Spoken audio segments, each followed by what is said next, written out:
Private రంగంలో ఉద్యోగ ఉపాధి అవకాశాల కల్పనపై ముఖ్యమంత్రి చంద్రబాబు సమీక్ష. హైబ్రిడ్ వర్క్ ప్లేస్ విధానంలో అందరికీ అవకాశాలు సృష్టి అని సీఎం వెల్లడి. నైపుణ్య శిక్షణ ద్వారా పరిశ్రమలకి అవసరమైన విధంగా మానవ వనరులు సమకూర్చాలని సీఎం సూచన. మానవ అక్రమ రవాణాను అరికట్టడమే లక్ష్యంగా కఠిన చట్టాలు తీసుకువస్తామని హోంమంత్రి వంగలపూడి అనిత వెల్లడి. ప్రతి జిల్లాకు సైబర్ క్రైమ్ పోలీస్ స్టేషన్ ఏర్పాటు చేస్తామని స్పష్టీకరణ.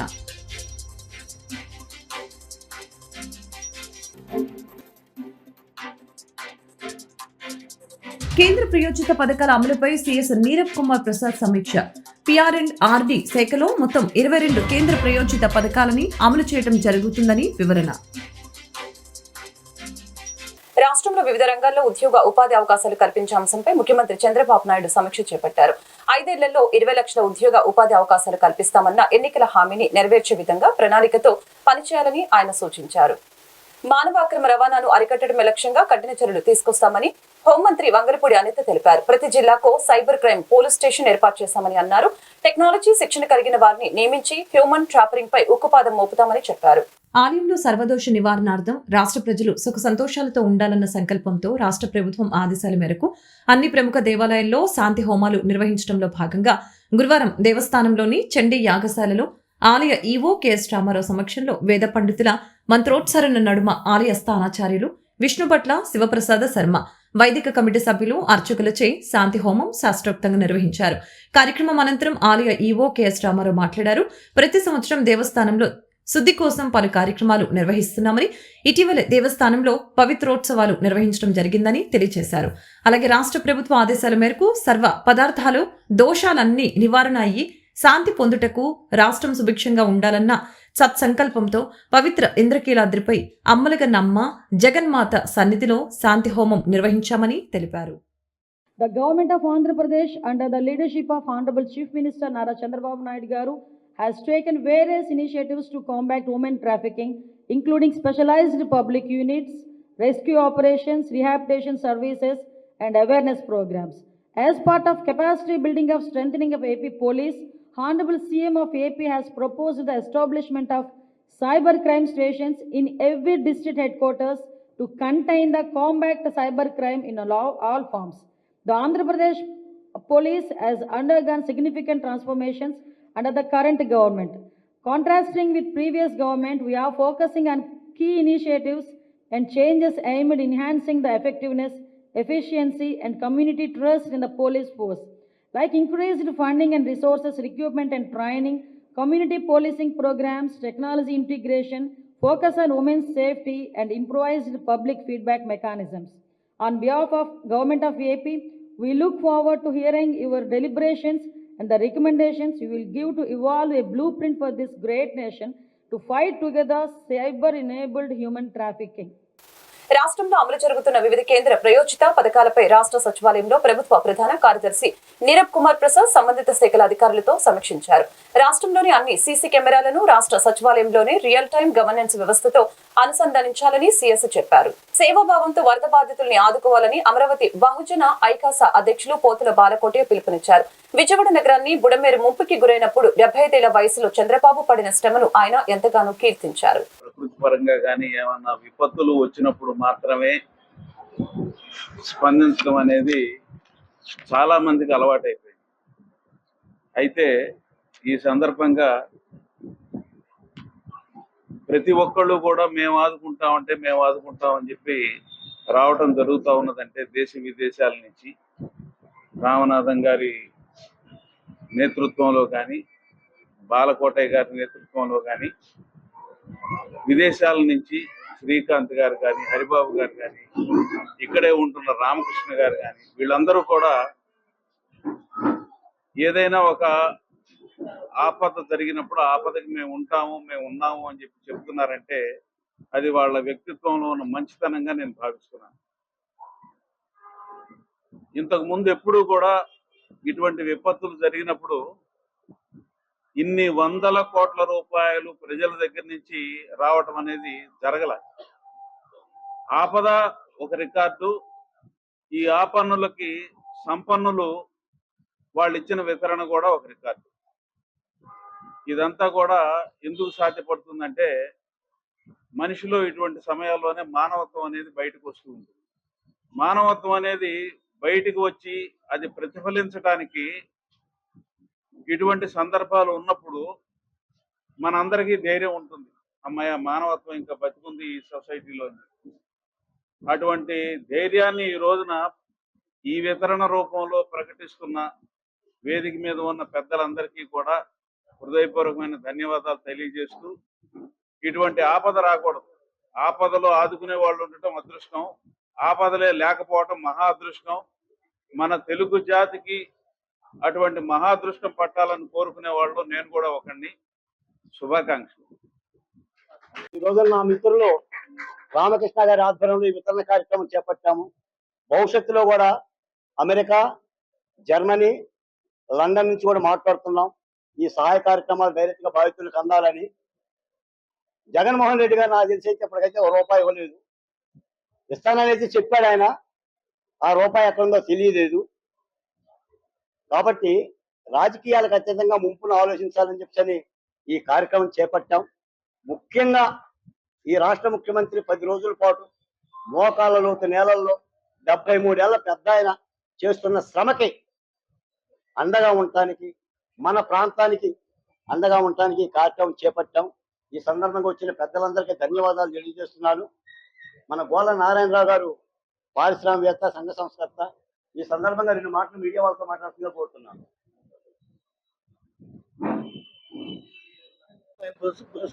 మీద పోస్తున్న ఆలకోటయ్య గారికి అందరికీ నమస్కారం అండి. మేము నందమూరి నుంచి వస్తున్నాం. నందమూరి అంటే సేవ అంటే నందమూరి. దాని గురించి మనకి ప్రత్యేకంగా చెప్పుకోవాల్సిన పని లేదు. కాకపోతే నేను నందమూరి ప్రతినిధిగా నందమూరి ఫ్యాన్స్.com గురించి 4 మాటలు చెప్పదలుచుకున్నాను. ఇది దాదాపు 2006లో ప్రారంభమైన ఒక వెబ్సైట్. ప్రపంచం నలుమూల నుంచి, అలాగే భారతదేశంలో అనేక చోట్ల నుంచి నందమూరి అభిమానులు వేలాదిగా ఆ వెబ్సైట్లో ఉన్నారండి. వాళ్ళు గత 17-18 ఏళ్ళు అనేక చారిటీ యాక్టివిటీస్లో ముందున్నారు వాళ్ళు.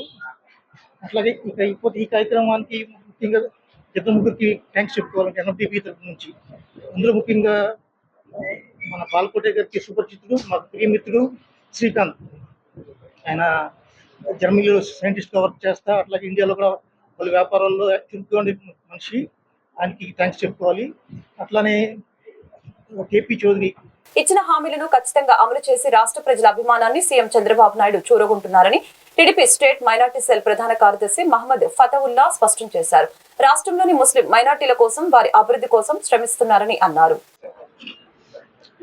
మన ప్రియతమ ముఖ్యమంత్రి నారా చంద్రబాబు నాయుడు గారు ఎలక్షన్ లో ఏదైతే హామీలు ఇచ్చారో ఆ హామీలన్నీ తూచా తప్పకుండా పాటిస్తున్నారు.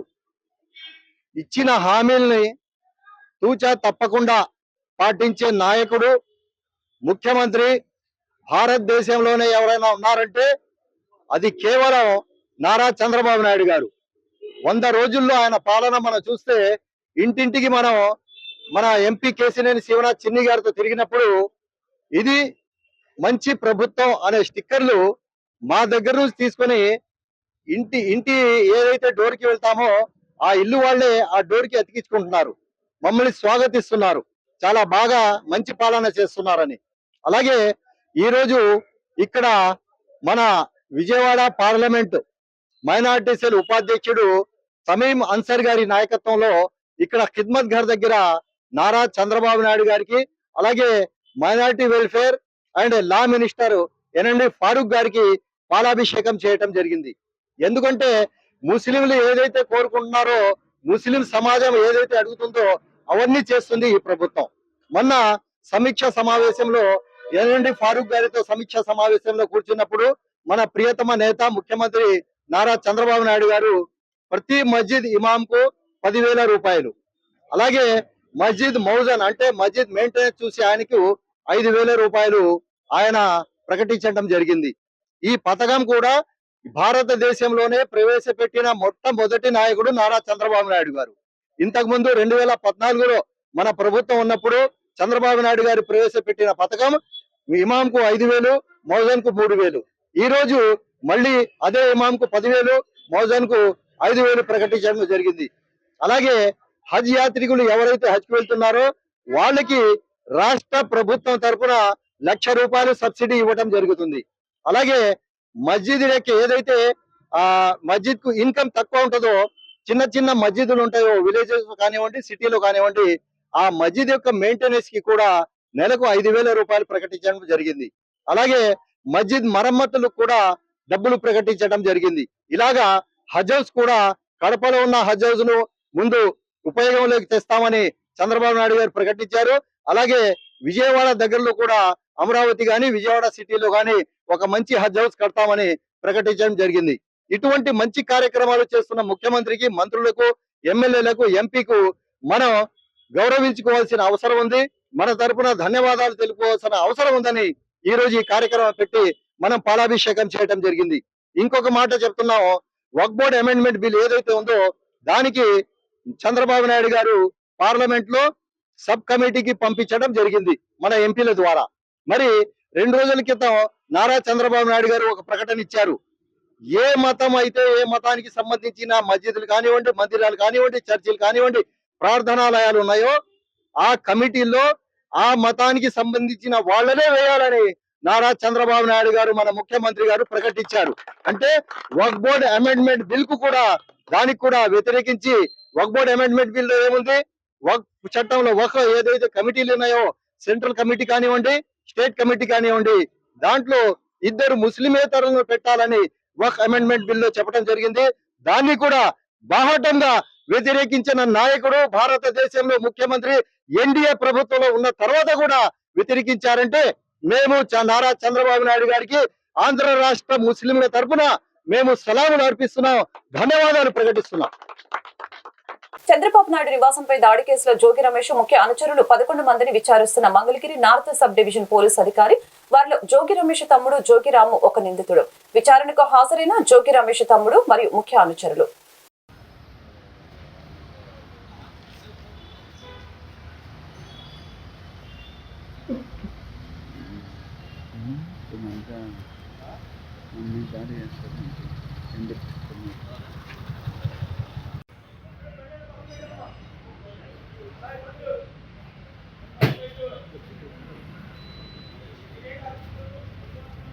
గత వైసీపీ పాలనలో ప్రముఖ పుణ్యక్షేత్రం తిరుమల తిరుపతి ప్రతిష్ట మంద కలిసిందని గుంటూరు తూర్పు ఎమ్మెల్యే మహమ్మద్ నజీర్ అహ్మద్ ఆరోపించారు. దోచుకోవడం, దాచుకోవడం లక్ష్యంగా పెట్టుకున్న వైసీపీ పెద్దలు సిగ్గు లేకుండా తిరిగి రోడ్లపైకి వస్తున్నారని దుయ్యబట్టారు. కూటమి ప్రభుత్వం 100 రోజుల పాలనలో అనేక సంక్షేమ కార్యక్రమాలు అమలు చేసిందని గుర్తు చేశారు. ఈ కార్యక్రమంలో భాగంగా ఎమ్మెల్యే నజీర్ అహ్మద్ ఇంటింటికి తిరిగి రాష్ట్ర ప్రభుత్వం అమలు చేసిన సంక్షేమ కార్యక్రమాల గురించి వివరించడం జరిగింది. కార్యక్రమంలో నగర డిప్యూటీ మేయర్ షేక్ సజీలా, 3వ డివిజన్ టీడీపీ ఇన్ఛార్జి అల్లం భాస్కర్, ఐలా శ్రీను, కార్పొరేటర్ ఎల్లావుల అశోక్, కొలగాని సుబ్బారావు, కోట పిచ్చిరెడ్డి తదితరులు పాల్గొన్నారు.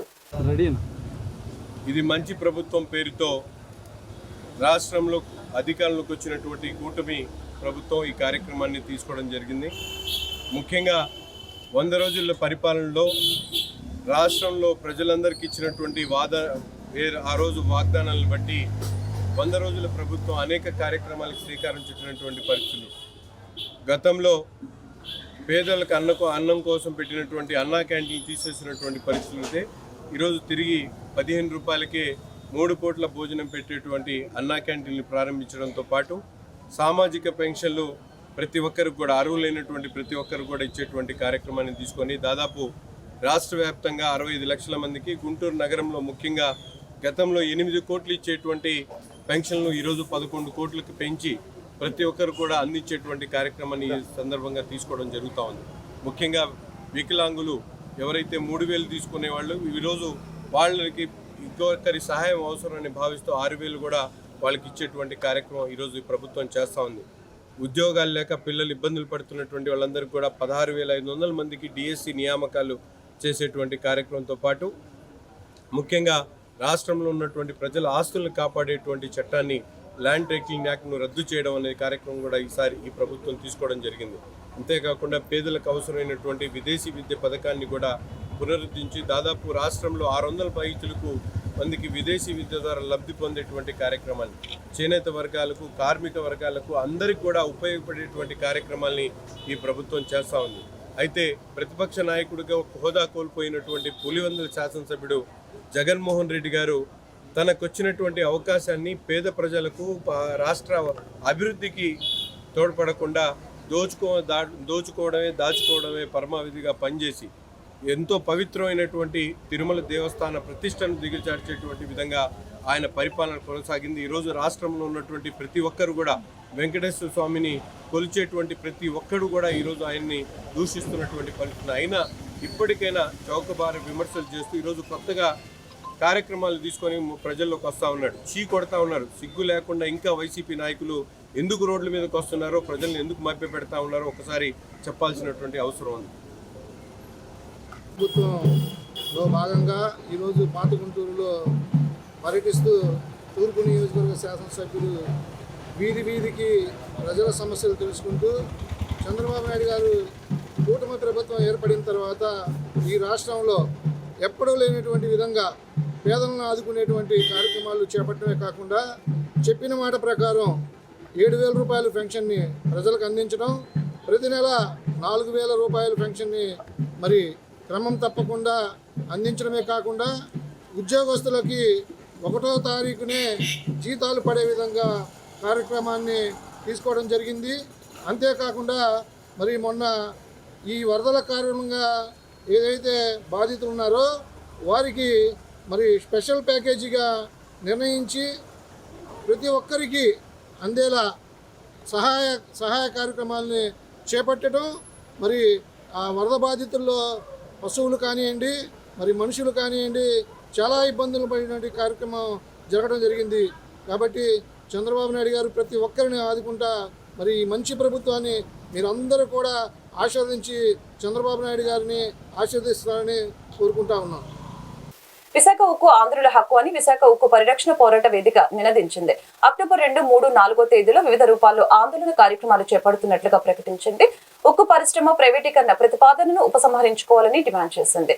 గుంటూరు కొత్తపేట సిపిఐ జిల్లా కార్యాలయంలో విశాఖపట్నం స్టీల్ ప్లాంట్ పట్ల కేంద్ర ప్రభుత్వానికి వైఖరికి నిరసనగా విశాఖ ఉక్కు పరిరక్షణ పోరాట వేదిక ఆధ్వర్యంలో రౌండ్ టేబుల్ సమావేశాన్ని నిర్వహించడం జరిగింది.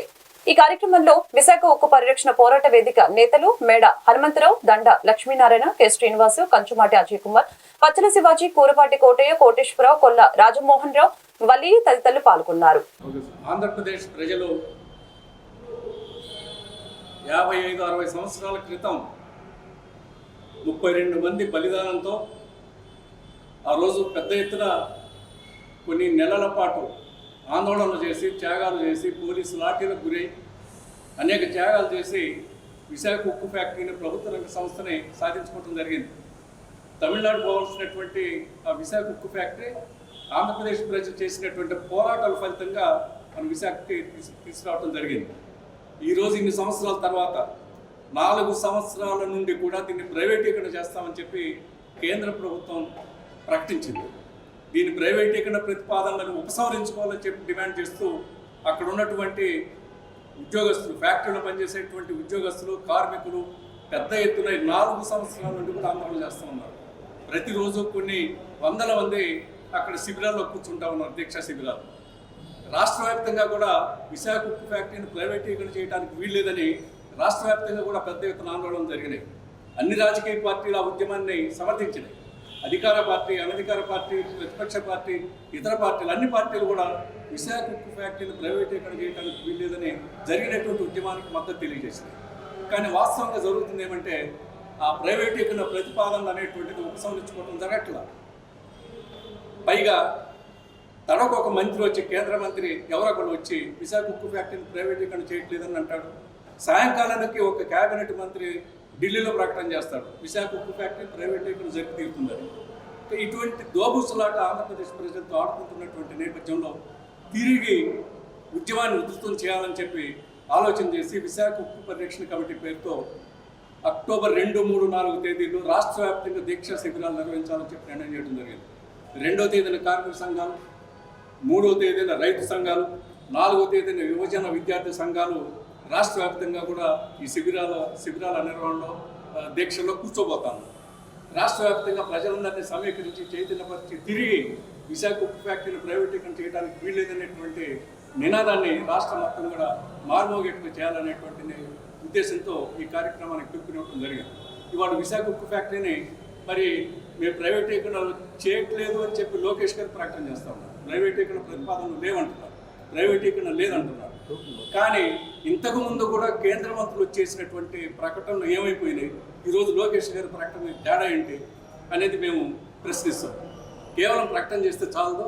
రాష్ట్ర ప్రభుత్వం ఎవరు అధికారంలో ఉన్నా, ఇంతకుముందు జగన్మోహన్ రెడ్డి అధికారంలో ఉన్నా, లేకపోతే ఇప్పుడు చంద్రబాబు నాయుడు గారి ఆధ్వర్యంలో ఏర్పడినటువంటి ఎన్డీఏ ప్రభుత్వం అధికారంలో ఉన్నా, ఈ రాష్ట్రంలో ఉండేటువంటి రాజకీయ పార్టీలన్నింటినీ కూడా కలుపుకొని ఒక అఖిలపక్ష కమిటీని కేంద్ర ప్రభుత్వం దగ్గరికి, నరేంద్ర మోడీ దగ్గరికి తీసుకుపోయి పాత కూలీ రేట్ల జీవో ముగిసి అనేక నెలలు వస్తున్నా కూడా ప్రభుత్వం కూలీ రేట్లు పెంచకుండా తమతో వెట్టి చాకరీ చేపిస్తుందని సివిల్ సప్లై ముఠా కార్మిక సంఘం మేస్త్రి కోట్ల మరియదాసు ఆవేదన వ్యక్తం చేశారు. గురువారం ఉదయం నగరంలోని ఆర్టీసీ బస్టాండ్ వెనుక గల సివిల్ సప్లై గోడం వద్ద సివిల్ సప్లై కార్మికులు ఆందోళన వ్యక్తం చేశారు. అనంతరం మీడియాతో మాట్లాడారు. కోట్ల మరియదాసు మాట్లాడుతూ తక్షణమే రాష్ట్ర ప్రభుత్వం స్పందించి కూలీ రేట్లను పెంచాలని, లేని పక్షంలో రాష్ట్ర వ్యాప్తంగా ఆందోళన చేస్తామని హెచ్చరించారు. ఈ రోజు గుంటూరు కొత్తపేటలో భారతీయ జనతా పార్టీ గుంటూరు తూర్పు నియోజకవర్గంలో డాక్టర్ శనకర ఉమాశంకర్ గారు మరియు 6వ మండల అధ్యక్షులు సురేష్ కుమార్ జైన్ ఆధ్వర్యంలో ఈరోజు పండిత్ దీన్ దయాళ్ ఉపాధ్యాయ జయంతి వేడుకలు ఘనంగా చేయడం జరిగింది. ఈ కార్యక్రమం సందర్భంగా పెద్ద ఎత్తున యువకులు బీజేపీ పార్టీలోకి చేరడం జరిగింది. యువకులకి బీజేపీ సభ్యత్వాన్ని ఇచ్చి బీజేపీ పార్టీలోకి ఆహ్వానించడం జరిగింది. అదేవిధంగా ఆ విద్యార్థులకి భారతీయ జనతా పార్టీలోకి సభ్యత్వం ఇవ్వవలసిందిగా అందరినీ ఆ యువకుల్ని కోరటం జరిగింది. గుంటూరు తూర్పు బీజేపీ కో కన్వీనర్ రఫీ గారు మరియు 1వ మండల అధ్యక్షులు దుర్గాప్రసాద్ గారు, 6వ మండల అధ్యక్షులు సురేష్ కుమార్ జైన్ గారు మరియు కార్యకర్తలు ఈ కార్యక్రమంలో పాల్గొన్నారు. అందరికీ ధన్యవాదాలు. ఈరోజు చాలా ఇంపార్టెంట్ డే బీజేపీకి. సో బీజేపీకి వచ్చేటప్పుడు ఒక విషయం మీకు చెప్పాలనుకుంటున్నాను. ఇంటిగ్రల్ హ్యూమనిజం అంటే ప్రతి ఒక్కరికి దేశం యొక్క ఫలాలు అందాలి అనే ఒక సిద్ధాంతం మీద బీజేపీ నిలబడి ఉంటుంది. ఆ సిద్ధాంతాలన్నిటిని రాసింది దీన్ దయాళ్ ఉపాధ్యాయ గారు. ఇవాళ ఆయన జయంతి సందర్భంగా మీరందరూ రావటం ఇంకా ఆనందంగా ఉంది. ఒక చిన్న ఫ్యామిలీలో పుట్టి పెరిగి సివిల్స్ ఎగ్జామ్స్ దాకా రాసి ఒక ఫిలాసఫీ, ప్రతి పార్టీకి ఫిలాసఫీ ఉంటుందో లేదో కానీ బీజేపీకి ఫిలాసఫీ ఉంటుంది. మీరు ఏ పార్టీ వాళ్ళు చూసినా బీజేపీ వాళ్ళంటే కొంచెం సిన్సియర్గా ఉంటారు అని తెలియకుండా మీ మనసులో ఒక భావం కలిగి ఉంటుంది. ఎందుకు ఆ భావం కలిగి ఉంటుంది అంటే, నేను 3 స్టేట్స్ హెడ్ని కలవడానికి వెళ్ళాను ఒకసారి. ఆయన ఒక చిన్న మంచం వేసుకొని ఫ్యాన్ వేసుకొని తన ప్లేట్లో తన అన్నం పెట్టుకొని తింటున్నాడు. ఒక ఫోన్ వచ్చింది, జీ బాగున్నారా అంటున్నారు. అది ఎవరా అని చూస్తే ఒక స్టేట్ సీఎం. వాళ్ళు అంతా సింపుల్ లైఫ్ లీడ్ చేస్తారు, వాళ్ళ లైఫ్ దేశానికి అంకితం చేస్తారు. అటువంటి పార్టీ బీజేపీ. ఒకసారి బీజేపీని కానీ కరెక్ట్గా అర్థం చేసుకున్నట్లయితే దాన్ని మీరు ఎప్పుడు వదిలిపెట్టరు. ఇన్ని 100 దేశాలుంటే మన సనాతన ధర్మాన్ని కాపాడే దేశం ఇదొకటే. పక్క ధర్మాలను కూడా గౌరవిస్తాం, మన ధర్మాన్ని కూడా కాపాడే దేశం మనం ఒకటే. వేరేది ఇంకేమీ లేవు. రాబోయే కాలంలో మనం కాపాడుకోవాల్సింది మన భారతదేశం. ఏ కంట్రీకైనా వెళ్ళండి, ఇండియా చాలా స్టేబుల్గా ఉందని వాళ్ళు చెప్తున్నారు. దానికి కారణం మన ఎన్డీఏ గవర్నమెంట్. ఇవాళ మీరందరూ చాలా ధైర్యంగా ఉన్నారు, ఎందుకంటే రాష్ట్రం భవిష్యత్తు బాగుంటుంది అని. ఎందుకు? చంద్రబాబు గారు ఉన్నారు ఇక్కడ, పైన మోడీ గారు ఉన్నారు. మన రాజధానికి అవసరమైతే 15,000 కోట్లు ఫండ్ రిలీజ్ చేశారు మన మోడీ గారు. అలానే ఇప్పుడు మీరు చూసినట్టయితే నిన్న ఒక సెంట్రల్ ఇన్స్టిట్యూట్ అమరావతిలో పెడతారని, మొన్న ఒక సెంట్రల్ ఇన్స్టిట్యూట్ 2,000 కోట్లతో అమరావతిలో పెడతారని వచ్చింది. ఇవన్నీ మీకు ఉపయోగపడతాయి. మన యూత్ వేరే దేశంకి వెళ్ళి అక్కడ బాధపడేదానికన్నా అక్కడికన్నా మెరుగైన జీవితం మనం ఇక్కడ ఇవ్వాలి అన్నదే మోడీ గారి సిద్ధాంతం, మన చంద్రబాబు నాయుడు గారి సిద్ధాంతం, మన పవన్ కళ్యాణ్ గారి సిద్ధాంతం. ఈ యొక్క ఎన్డీఏ కూటమిలోకి ఇప్పటి నుంచే మీరు ఎందుకు రావాలి అంటే, రేపు మీరు ఓటు వేసేటప్పుడు కానీ మీ ఫ్యామిలీ లైఫ్ లీడ్ చేసేటప్పుడు కానీ కొంత దృష్టి ప్రజానీకం మీద కూడా పెట్టి ఎలా ఉంది మన రాజ్యం, ఎవరికి ఓటు వేయాలి అన్నది కూడా కొంచెం మీరు ఆలోచిస్తూ మీరు ముందుకు వెళ్ళాల్సిన అవసరం ఉంది. ఈరోజు మీరందరూ వచ్చారు. మీరు ఎలా అయితే ప్రభావితం అయ్యారో కొంతమంది చేత ప్రభావితం చేసి బీజేపీ మెంబర్షిప్ తీసుకోండి. మెయిన్గా మీకు చెప్పేది ఏంటంటే, దేశం బాగుండాలి అంటే ఒక స్ట్రాంగ్ గవర్నమెంట్ ఉండాలి. ఇవాళ మన దేశం మీద చేయడానికి ఎవరికైనా ధైర్యం ఉందా? గట్టిగా చెప్పాలి, ఉందా ఎవరికైనా? ఎందుకు? వాళ్ళకి భయం. నెక్స్ట్ డే సర్జికల్ స్ట్రైక్ చేసి వాళ్ళ దేశం ఉండదని. అమెరికాని చూసి ఎంత భయపడతారో ఇవాళ ఇండియాని చూసి ప్రతి ఒక్క దేశం అంతే భయపడుతుంది. దానికి కారణం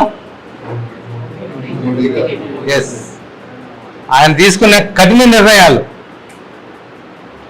ఆ నిర్ణయాల వల్ల మొత్తాన్ని ఎవరైతే దేశాన్ని డిస్టర్బ్ చేద్దాం అనుకున్నారో వాళ్ళందరూ దూరం అయిపోయారు. ఓన్లీ యూత్ కోసం, మన పిల్లల కోసం, మన కోసమే ఆయన వర్క్ చేస్తారు. అట్లానే ఇక్కడ చంద్రబాబు నాయుడు గారు కూడా ఆంధ్ర రాష్ట్రం వైపు ఇవాళ చంద్రబాబు గారు వచ్చారుగా మీ రాష్ట్రం బాగుంటుంది 100% అది అందరూ చెప్తున్నారు. నేను ఢిల్లీ వెళ్ళాను, జైపూర్ వెళ్ళాను, బెంగళూరు వెళ్ళాను ఆఫ్టర్ ఎలక్షన్స్.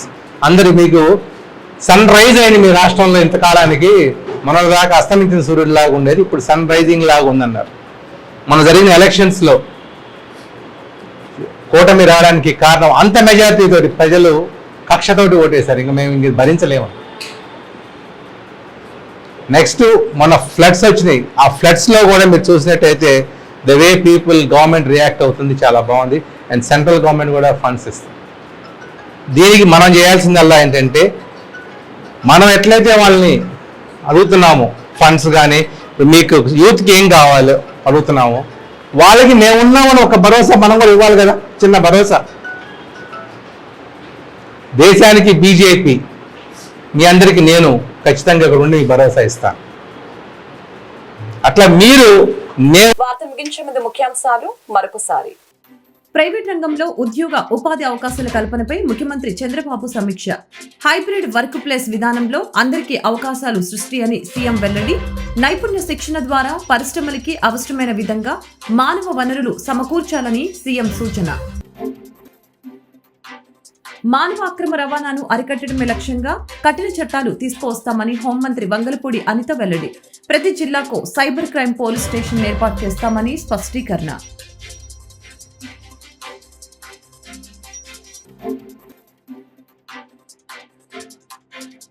కేంద్ర ప్రయోజిత పథకాల అమలుపై సీఎస్ నీరబ్ కుమార్ ప్రసాద్ సమీక్ష. PR&RD శాఖలో మొత్తం 22 కేంద్ర ప్రయోజిత పథకాలని అమలు చేయడం జరుగుతుందని వివరణ. ఈ వార్తలు ఇంతటితో సమాప్తం. మరొక బులెటిన్ మళ్ళీ కలుద్దాం. నమస్కారం.